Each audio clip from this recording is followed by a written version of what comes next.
Welcome back. This is day 4 of Computer Science 3, CSCE 310. And today we'll continue and probably conclude with brute force algorithms. We're going to look at 2 more problems that are motivated by what we looked at yesterday of generating combinations recursively, because what we're going to do is we're going to exploit the structure of the problems so that we don't have to generate all, or at least consider all possible subsets for those particular problems. So let's go ahead and get started here. Again, we are on Piazza. There is the live Q&A session has been started. So if you've got any questions, or you want to yell at me for not transitioning correctly, please let me know about that too. Just a really quick review of what we did yesterday. We started by looking at the Hamiltonian path or cycle problem, if you want to look at that variation. Again, it's a path in a graph that visits every vertex exactly once. And so the naive combinatorial approach would be to generate every single possible permutation, of which there would be n factorial of them. And you don't want to do that because it kind of ignores the structure of the graph. If there is an edge that's not present from A to B or X to Y, as in the notes, then you don't have to consider any permutation that contains that pair of XY or YX. So you by taking the backtracking approach, where you start at a vertex and you start walking around the graph until you hit a dead end, and then you backtrack, you're avoiding a whole bunch of possible permutations, a whole bunch of computation paths that are not going to be feasible. And that's the whole point of backtracking. Skip out on cut out the work so that you're not looking at possible solutions that you know are infeasible. And we're going to actually apply that reasoning today with 2 more problems that lend themselves not to permutations, but to combinations. So given a graph, G, and usually a graph is a 2-tuple V comma E, again, that's vertex set and edge set. A clique, and I'll pause now, some people would pronounce this as a clique, a clique, like a social clique, where you've got a tight-knit group of friends. In fact, that's where it comes from. It's a social networking. And by the way, social networking is not new. This goes back to the 40s and 50s as far as research goes. Is a subset of vertices. We'll give it a name, call it C, and it's a subset that may be the entire vertex set, such that every vertex in C is connected to every other vertex in C. Right? So in other words, you can view C is a complete subgraph. Right? Remember that a complete graph is a graph in which all edges are present. If I've got a K4 graph, for example, then these 2 are connected, these 2 are connected, these 2 are connected, these 2 are connected, right? We can even draw it here. In fact, let's go ahead and do that. Just to remind ourselves about some basic definitions here. A K4 graph would be 4 vertices where all the edges are present. A K5 graph would look something like a pentagram, or whatever you want to call it.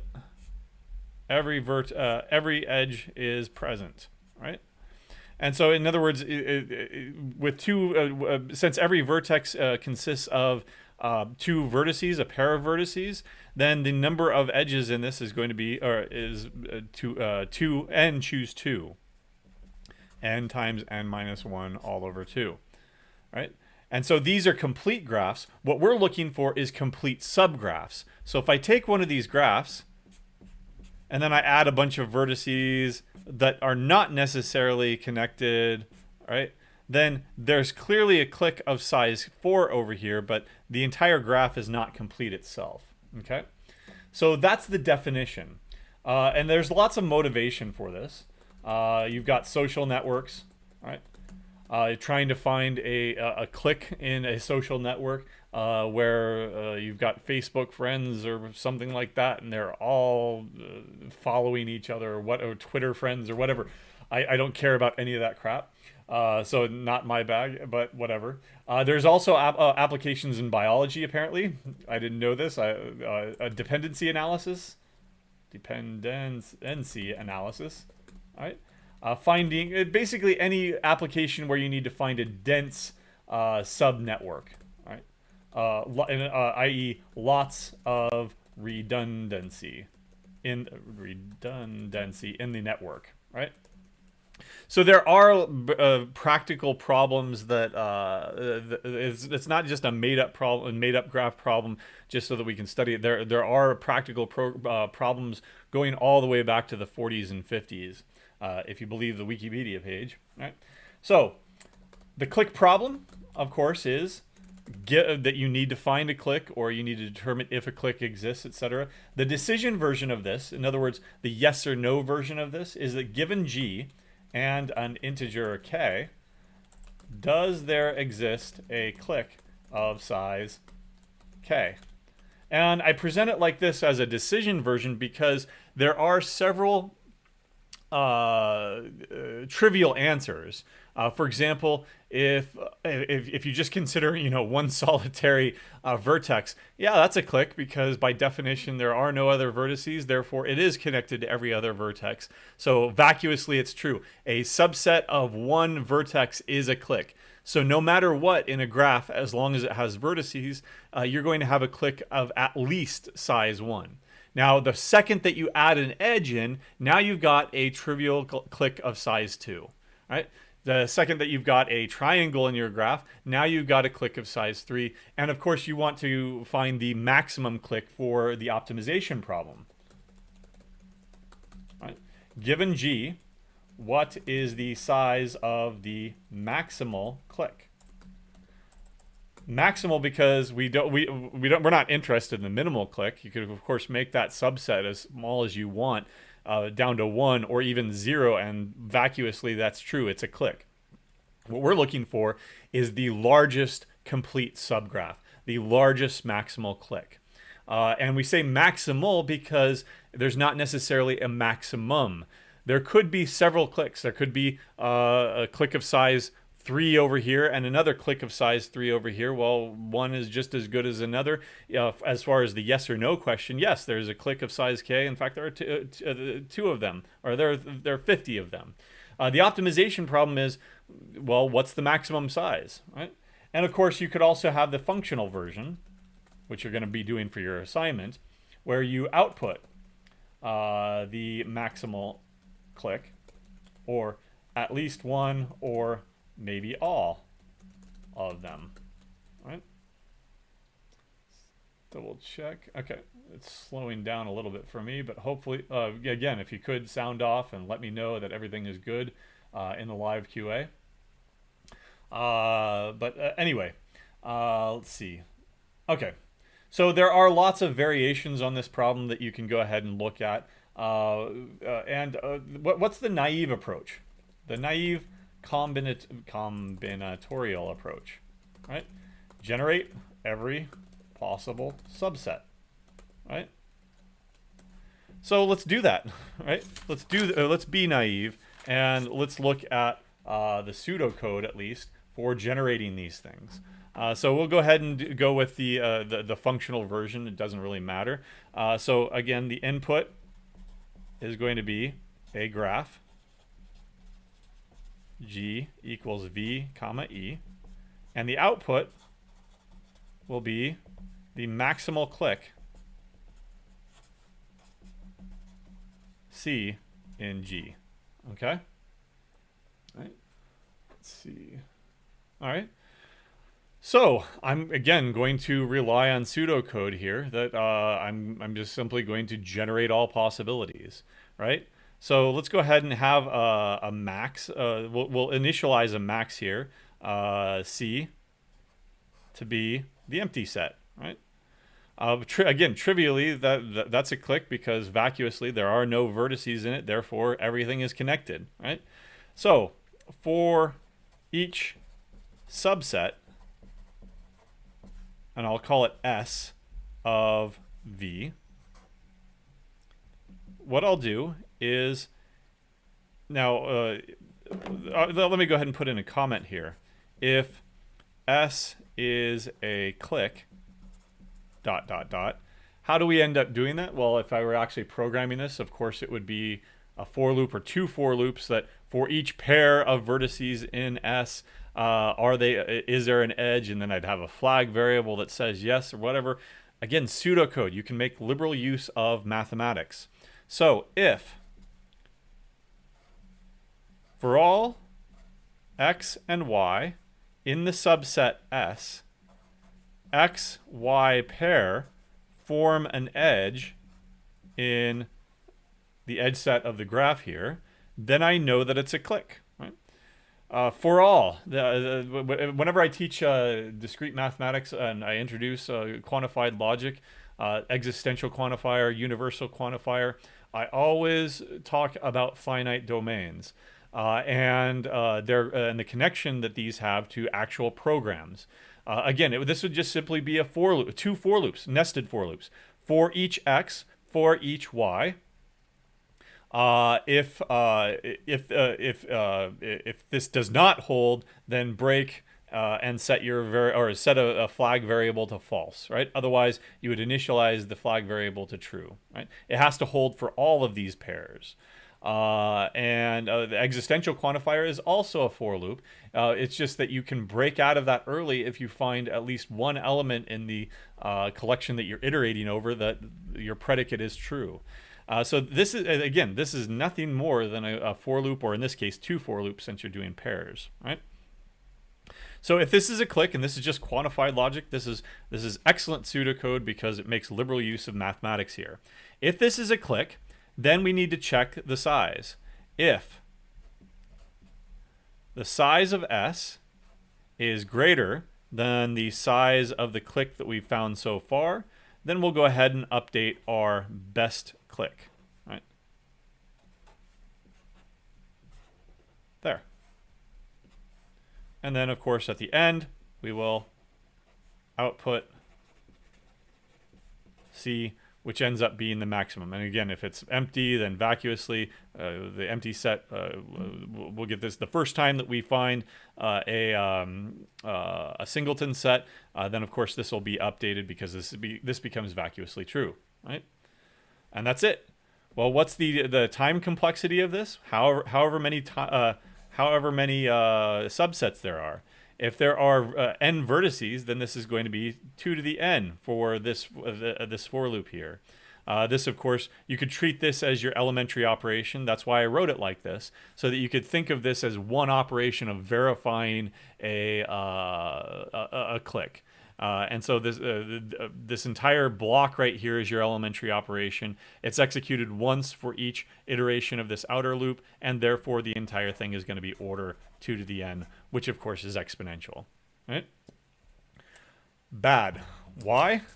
Because it ignores, well, it's going to be bad in general no matter what, but that naive solution ignores the structure of the graph. Right?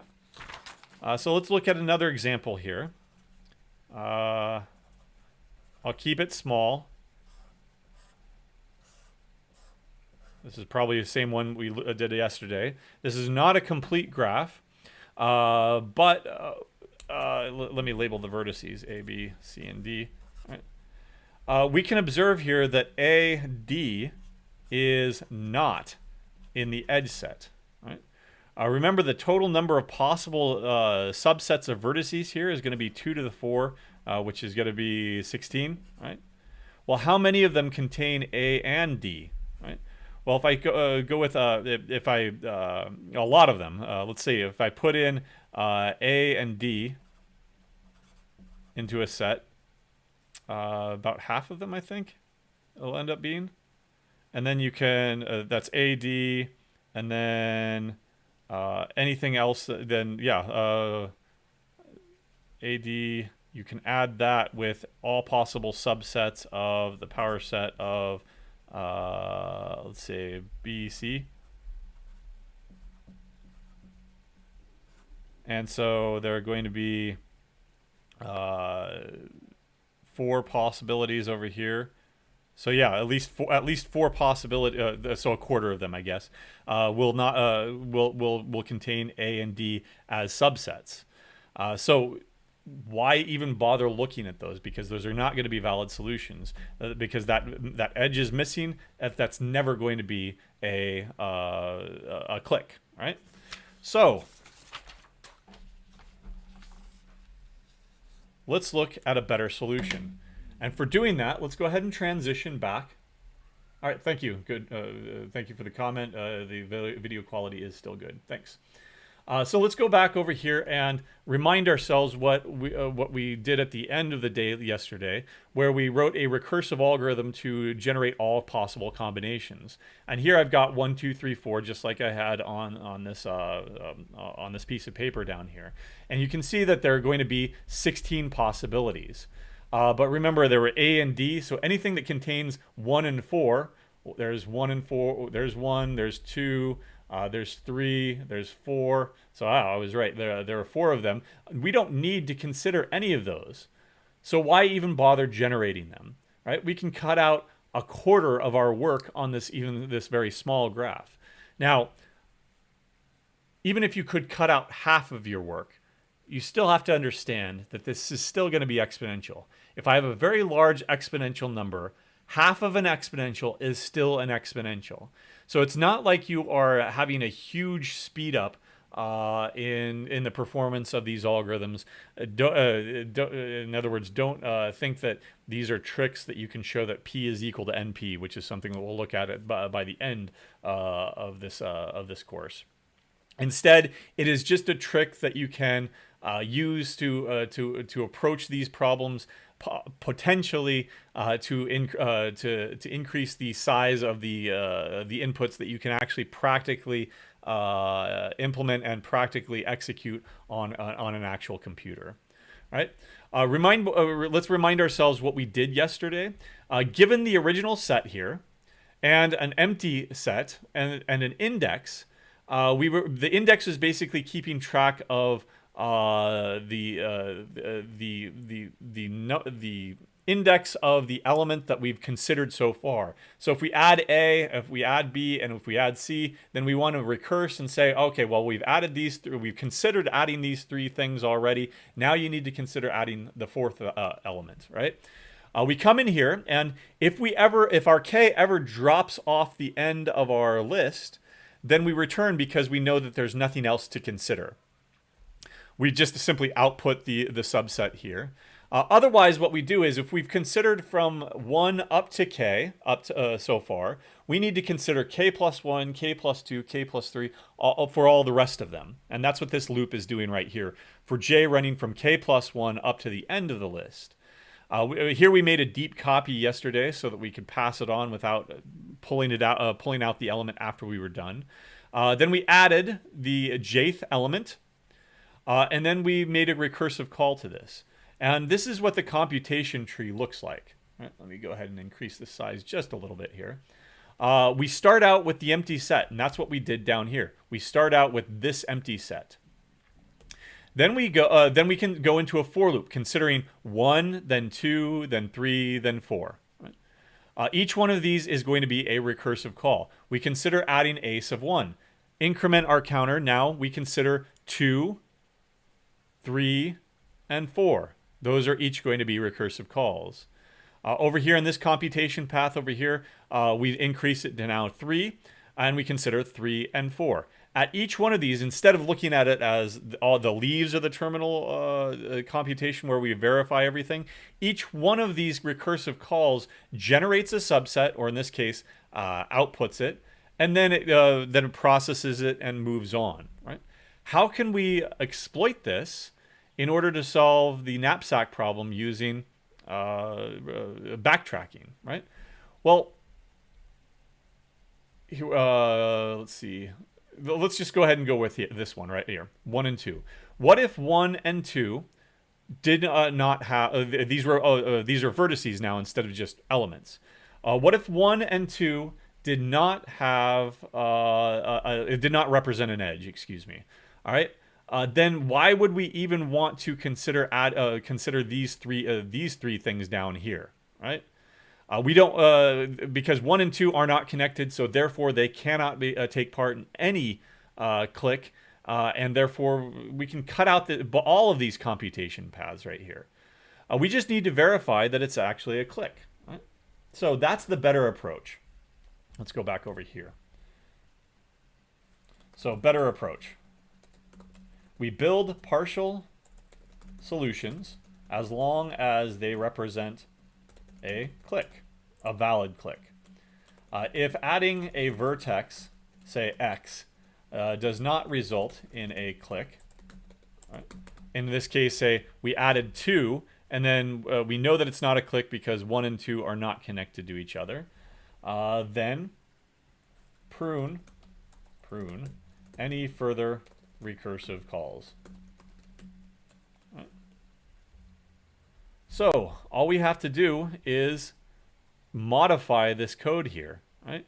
So where do I add the element? I add it right here, right? And so I'm not going to write the full code because I don't actually, I have it somewhere else, but I'm just going to have a mixture here of pseudocode and a Java code.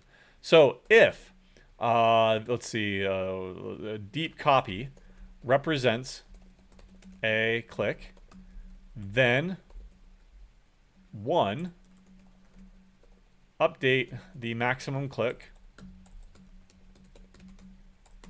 so far if it is larger, and then 2, make the following recursive call. Right? We would predicate this line 24 here on that if statement. So I could, it's not going to like it, but I'll go ahead and write it out as pseudocode. Right? So this is just going to be 2. If it represents a clique, so if, let's see, deep copy is a clique, right there. It's not going to like that, but that's what it's going to be. Then I would also check if deep copy dot size is greater than max size so far, or that's a terrible variable name, but you get the idea. It's pseudocode. Then I will update max clique to be the deep copy, right? Something like that, right? And of course, I would have to keep track of all this stuff.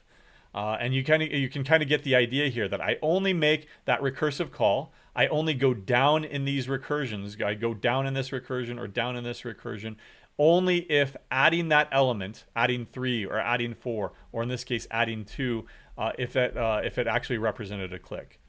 Now, how do you actually test for a clique? That entirely depends on how you are representing your graph. If you're using a library, then you would go into a loop and ask, is this thing that I'm about to add X?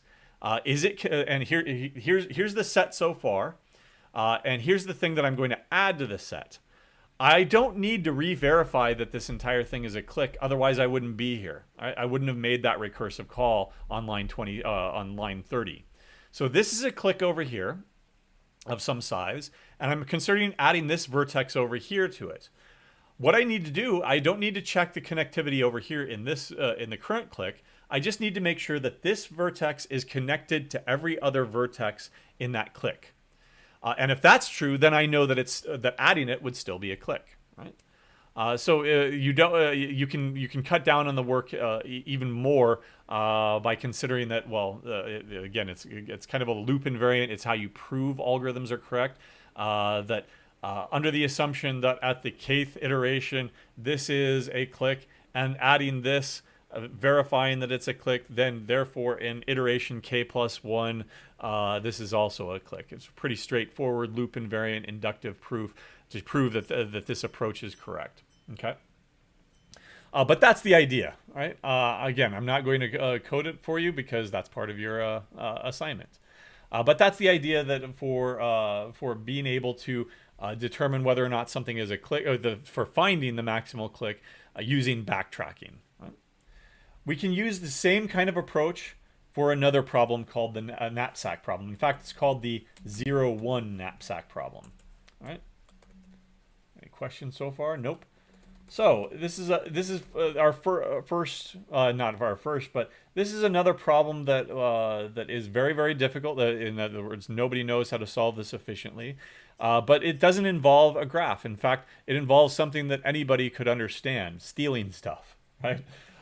So you're given a collection of items, and we'll call our collection A, and each item is A1 L dots AN. So we're given n elements, right? Each item has a weight. That weight we'll just denote it by W sub I, right? For I running from 1 up to n. Each item has a value. Again, we'll go ahead and use V sub I there, I running from 1 up to n. Our knapsack, and a knapsack, for those who don't know, is just a sack, backpack, if you want. It's just a sack for you put stuff into it and you take it off, so that you can carry stuff away. It's a tote, a backpack, or just a bag, right? Our knapsack has a maximum capacity of K. Right? I'll go with a large, an uppercase K there. Okay. What we want to do is we are stealing stuff. We want to take items such that the total, that is the sum, value of all of the items is maximized, but subject to our weight constraint, right? We're not Superman. We can't carry everything, so we can only carry a certain amount, and we're in a hurry. So we have to really choose what we're going to. You can take that item, that item, that item, but now you're carrying 50 pounds. You can't carry any more. You can't take any more items. That's a constraint. Okay. Now you might have seen variations on this, but a greedy approach will not work. Right? It may not give the optimal solution. And you can come up easily with a counterexample. There's a counterexample in the lecture notes if you want to take a look at one. But of course, you could. It's a nice little exercise on your own if you can come up with another with a counterexample to show that even if you take the ratio of them, little tricks like taking the ratio or choosing the most valuable one first or the least weighted one first, those kind of different variations on greedy approaches will not work. You can always come up with a counterexample input that will not give you the optimal solution, right?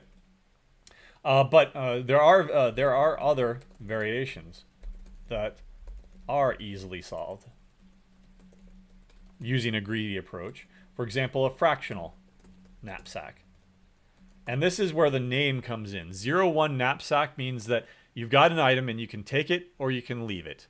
It's like a bar of gold. All right, you can take the entire, unless you're again Superman, you're able to cut it in half or something like that. You don't have time for that. You're in a hurry. You're stealing stuff, so you have to put it in a knapsack, the entire thing, or take it or leave it, or you have to leave it. And it's also not like it's a jar of gold dust where you can pour out half of it into your knapsack and then leave the rest. That's called the fractional knapsack, where you can take half of an item or a third of an item or just some arbitrary fraction of an item, and those are easily solvable with a greedy approach. You simply take the ratio of the value to the weight, and then you load up on the things with the highest ratio first, right?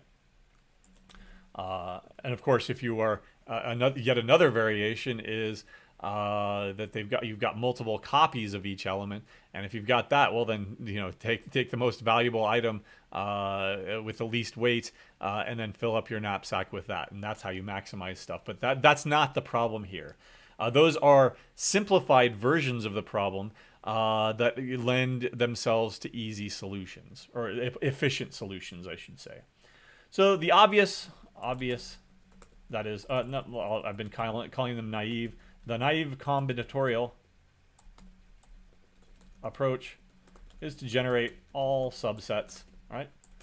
Verify that the subset is valid, right? That the weight constraint K is not exceeded, and update the maximum value until valued knapsack. Right? So that's the naive combinatorial approach. Basically the exact same pseudocode as we had before, but instead of that quantified statement that verifying that it was a clique, it's just going to be a bunch of if statements. If the sum of the weight is less than the knapsack constraint and the sum of the values exceeds the total value found, so the best value found so far, then update.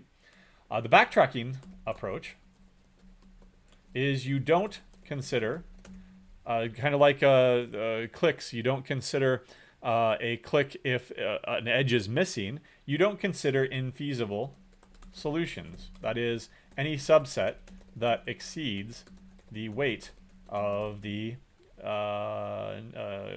capacity. Okay. Okay. Now that I've set this up, let's go ahead and look at an example. Let's see. Here's one example. So here's my items: A1, A2, A3, A4. And sometimes in some offerings of this course, I actually have you program this instead of clique or one or the other. There's no shortage of problems like this that I can assign programming assignments for. So here are the items. Here's the values. So say 15, it's worth $15. It's worth $10, $9, and $5. And here's the weight. The weights I've got for these are 1, 5, 3, and 4. Right? And there's a weight capacity of 8. Right? So we can only, if these are pounds, we can only carry 8 pounds because we didn't eat our Wheaties this morning or something, right? So let's go ahead and be greedy about it and take the highest valued items first. Well, we'll go ahead and take A1 at a value of 15 and a weight of 1. Right? Now our capacity, the remaining capacity is 7. So this is the next most valuable thing. So let's go ahead and take it. Right? 10 and 5. And now my remaining, my total weight here is 6. So my remaining capacity is only 2. And if we look at these two items, I can take nothing else. So this has this solution here has a value of 25. Now, maybe I'll be a dumb I'll be a dumb criminal here and try to take everything at once, right? And now I'm overloaded. 6, 13, that exceeds my weight capacity. So I'm going to be dropping stuff everywhere. Keystone cops will get me, whatever, right? And that's not going to work. So what about another solution, right? Is that optimal? Can we find a better solution? And it turns out if you're not so greedy and just grabbing everything with the highest value, maybe we can grab things with in a different way. What if I took instead A1, A2, a left A2, so A1, A3, and A4. Well, that has a total value of A1, A2, A4 has values 25, 30. So that's even better, but is it feasible? 1, 3, and 7, I've actually maximized my weight capacity as well here. So it's feasible, and it's better than this solution up here. Therefore, this is even better, right? And at that point, I can't take this item at all because that would exceed my weight capacity, okay? That actually is the optimal solution. How do we find it though, right? This is small enough that you could probably just see it. But this kind of this shows that the greedy approach of taking these values doesn't actually work. You have to look for a better solution, right? So what would this look like as far as backtracking goes, right? So it's going to look very, very similar to the pseudocode that was used to generate this stuff over here, or generate these subsets over here. Okay. The only difference is when there is a little bit of a difference here because we also have to keep track of the set and the knapsack that we've got so far, and not only does it not exceed our weight capacity, otherwise we don't do the recursion, but is it better than what we've found so far, right? Now, you can be lazy about it if you're programming this. You can be lazy about that and keep track of a global variable. The globals are evil though, and you could keep track of a global variable that always kept track of the best solution found so far, so that you didn't have to pass it through all and return it back from your recursion. I don't like that, so I'm going to show you a way of taking care of that without that hackish global variable. Right? So let's go ahead and clearly identify our inputs here. My input is going to be an instance of the 01 knapsack. That includes all the items, all the weights, all the values, all the items, the weights, the values, and the capacity K. In the notes I called it W, whatever. But we're also given an integer. In this case I called it J, so I'll go ahead and stick with that. And a partial solution S, which is a subset of elements here, because again we're taking these things out of the knapsack. This is our knapsack here, and we're taking things from the store and throwing them in our knapsack, not consisting of elements of I'll go ahead and say it. Elements AI or A1, sorry, through AJ. Right? In other words, we're only considering the first J elements, just like we did with the subset problem, or with generating subsets. We kept track of J so that we don't repeat any of the work that we did before. We only look forward. Well, what happens if we add a sub j plus 1, a sub j plus 2, all the way to the end, right? So this solution here is a feasible solution that it only consists of some subset of elements indexed 1 up to j. All right, and our output will be, and here's where the trick comes in, because you need to keep track of the best solution you've found so far. So if we find a new solution that's even better, then we will we'll return that from our recursive call. So we need to put a caveat in here. We'll say that a solution, a feasible solution, S prime, at least as good as the one that we were given. Right? This partial solution of at least as good as S. Right? Because if we don't find any feasible solutions, or we find that any additional solutions are no better than S, well, then the solution that you gave me from the recursive call, you're calling me now, there's the solution that you gave me is the best solution that involves the elements numbered 1 through J. All right? Okay. All right, let's save off the best. Right? And then if we ever find anything better than this, then we'll update that, and that's what we're ultimately going to return here. Return S best. Okay. So just know that that's down there. And what I need to do now is I need to go into that same for loop that we had before. And in this case I'm using K, running from J plus 1, J plus 2, ... up to N, the last element in this set. I'm going to consider adding the kth element. Right? So consider adding A sub K. Right? In other words, I'm going to create another solution, S prime, that is the old solution that we were given as part of the input, adding in A sub K. Right?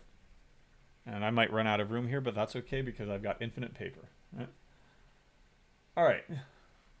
If the weight of S prime is less than or equal to our capacity, then it's a valid solution. Right? If it's not, right, and this is where our if statement will end. If it's not, then we don't need to consider it any further. We do not. We end up not making a recursive call. Right? Go ahead and move this up. So it's a valid solution. So what we need to do is we need to call this recursively, and I named this Knapsack, passing in all of these elements that we had up here. This doesn't change. So if I call this, what should I call this? I'll call this I for instance. I'll pass in all of those variables. Those don't change. Those are the elements, the weights, the values, and the weight capacity. But I'll pass that in. I will pass in the new valid solution to see if I can find anything better. And then, of course, I need to increment my j because I've just considered adding a sub k. So I will put in k now, right? Yeah, that's right. And this is not the same k as up here. That's why I'm regretting now using this k, using this as k. In fact, let's go ahead and fix that. W. Where else do I use it? W. That's my weight capacity. So variable naming is still important, even if it's pseudocode. And in case you're not familiar with it, there's always an old saying that there are only two there are only two difficult problems in computer science: cache invalidation and naming things. Right? So just as an aside here, that can lead to something known as bike shedding. This is a very, very useful term to know and a very useful phenomenon to know, because once you know about the phenomenon, there are lots of these things out there. Once you know about the phenomenon, then you can recognize it and you can rise above it. So what bike shedding, it comes from, sorry, there's a digression, but hopefully it's a valuable one. So it comes from an example where you've got a bunch of engineers that get together to design a nuclear power plant. And they come to a consensus pretty easy on the design of the nuclear power plant, the safety, et cetera, et cetera. This is an extremely complex project, but somehow they're able to come to a consensus really quick until it comes to building the bike shed. And then they have discussion after discussion after discussion on what the color should be. How many bikes capacity bikes do we need? We need to do a full study. How many employees will we have on an average day? And how many of those will likely have a bike? Maybe we'll study weather patterns to see how many bike stalls we actually need, et cetera, et cetera. We'll take a poll. How many of you are planning on riding your bike, et cetera, et cetera? They spend a disproportionate amount of time on the unimportant things, the bike shed, right? That's why it's called bike shedding. And where they should be focusing 90% of their effort on the actual design of the nuclear power plant, right? Maybe more safety tests, maybe more safety considerations, or making it more efficient. That's where their effort should be. And this is a phenomenon because complicated things are hard. Right? And so people tend to avoid hard work, but simple things are easy. So that's what that's where they put their effort, and that's where they put all the fighting and disagreements to, because it's really easy to have an argument about what's the best color of the bike shed. It's actually really difficult to argue is this particular nuclear power plant design inherently safer over this one, right? You have to have a much higher skill set in order to competently talk about that, but you don't need to be competent at all to argue about the color of a bike shed, right? That's bike shedding. So naming variables can tend to lead to bike shedding. Once you understand the phenomenon, then you can recognize when other people get into that rut, and you can make sure that you don't get into that rut. You can say, guys, stop. Everyone, stop. This doesn't matter. right? We're wasting our time on this. This is bike shedding, and then you can explain it to everybody else, so that hopefully they don't fall into that same pattern as well. Hopefully that was a good or a useful digression, and hopefully I explained it correctly too. But that's just my take on it, right? All right, so back to this. We've got a knapsack here that returns from this recursive call, but only if it's a valid. And then we check, is the value, if the value of that return solution is greater than the value of the best that we've found so far, then we need to update the best. S best will be that value. Right? And that's the end of our for loop. And at that point, we just output the best one that we found. Output, return, however you want to put it. Okay. So again, it looks exactly like this up here. It looks exactly like this for 4 elements, except that if once you've added 2, right, in our example that we were looking at, once you've added the second element, then you've reached your weight capacity. That within that for loop, you would look at this one right here. You'd look at this one right here and say, adding 3, that'll exceed my weight capacity. I won't even bother making that recursive call. Adding 4, that'll exceed my weight capacity. I won't even bother making that recursive call. And so this entire branch here gets cut out essentially from the computation. And it's not that big of a deal with only 4 elements, but it can be huge, right? It can mean the difference between something executing in a matter of seconds versus something not executing for centuries, literally centuries, or until the heat death of the known universe, as we saw on day 1. Okay. All right. So let's go ahead and finish out here with revisiting the same problem that we did look at on day 1. Right. So just to wrap up brute force algorithms here, recall the closest pair of points. Right. That was a brute force approach. It's just that we were generating all possible pairs, right? It was brute force, right? Even though it was only order n squared, quadratic, right?